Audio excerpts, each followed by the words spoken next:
Alright, so ayun na nga no, nag-crave tayo ng chicken. Kaso hindi natin alam kung ano yung masarap kainin na chicken sa oras na to. Buti na lang may lapit-lapit na Jollibee tsaka McDonald's sa bahay.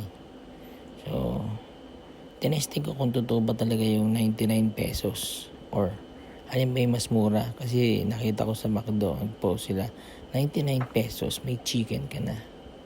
Tinignan ko rin sa Jollibee. Ganun nga. Meron nga silang less than 100 pesos. Tapos, meron ka ng chicken at saka isang rice. So, binili nga natin. So, kaya na nga, lafang-lafang na. Ang isa pang comedy, malaki pala na talagang chicken ni Jollibee, no? Akala nga ni Mrs. 2-piece chicken yun na ibigay sa amin. Sabi pa niya, hala, nag-order ka pala ng 2-piece chicken tapos may 1-piece chicken pa. Di sobra-sobra na yung chicken. Sabi ko, wala namang binigay sa akin na 2-piece chicken Tapos yung tiningnan nga namin yung load ng box. Dahil sa laki ng chicken, parang 2-piece na yung itsura. Grabe no? Buti na lang may mga ganun-ganun pa.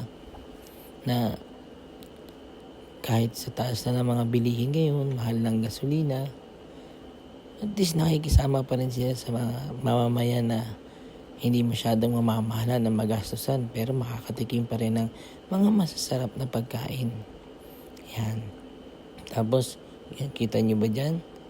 Naglalagay ako ng gravy, ng sarsa doon sa kanin. Grabe no? Sarap ng ganyan eh. Ano ba kayo guys? Saan nyo kayo? Saan nyo nilalagay yung gravy? Sa kanin? Sa diretso sa manok? O sa usaw nyo?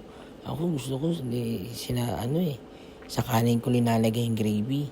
Tapos yan, kitang-kita nyo naman, talagang kala mo patay gutom. Sinipsip na hanggang buto. Grabe no? Ganyan din ba kayo? Sinisip-sip nyo yung chicken hanggang sa buto. Ako, ganun ang gusto ko, masarap eh. Saka yung lasa niya parang nanunuot hanggang buto kasi. Sayang naman. Hindi naman tayo laging nabili ng chicken. Kaya sige, sipsipin na yung mga buto na yan. Ito nyo yun? Talagang kala mo hindi nakakain, no? Ayan. Bali guys, ang nabili ko nga pala dyan, wing part at saka thigh part ng chicken na parehas spicy. Parang ang boring kasi kapag yung pare-parehas yung kakain mga chicken. Yung lasa kasi ng chicken, parang nakadepende sa parts yan eh. Kung gusto mo mas malinamnam, kunin mo yung maraming mga mabuto-buto na part. Especially yung leeg, yan, masarap yan. Kaso wala namang chicken neck sa fast foods. Yan. So, tsaka napatunayan ko ngayon, ang Jollibee, masarap kahit malamig. Grabe. Yun nga lang, huwag mo expect na juicy pa siya. Ang problema kasi dun sa McDo, juicy nga siya, pero medyo imported yung asin. Parang wala lang, maalat lang. Walang linamnam ba?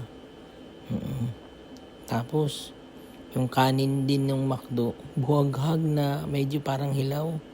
Yung sa Jollibee naman, malagkit na parang hilaw din. Ang galing no? Galing nung nagsaing nun. Ewan ko ba, hindi yata naturuan ng matino. Yung isa, malata-lata na mahilaw. Tapos yung isa, buhaghag nga, pero parang hilaw din. Ano ba yan? Pero since gutom tayo, sige, lapang lang, kain lang. Banatan lang natin. Siyempre, sayang naman yan eh. Okay? Kayo ba guys? Anong mararecommend nyo na chicken? Para yun naman yung next time picture natin. Pero dito, napansin ko talaga, mas masarap pa rin yung Jollibee kaysa sa McDo. Especially kasi hindi ko agad ito nakain eh. Lumamig eh. Okay, yan. So, busog-lusog na. Salamat. Enjoy!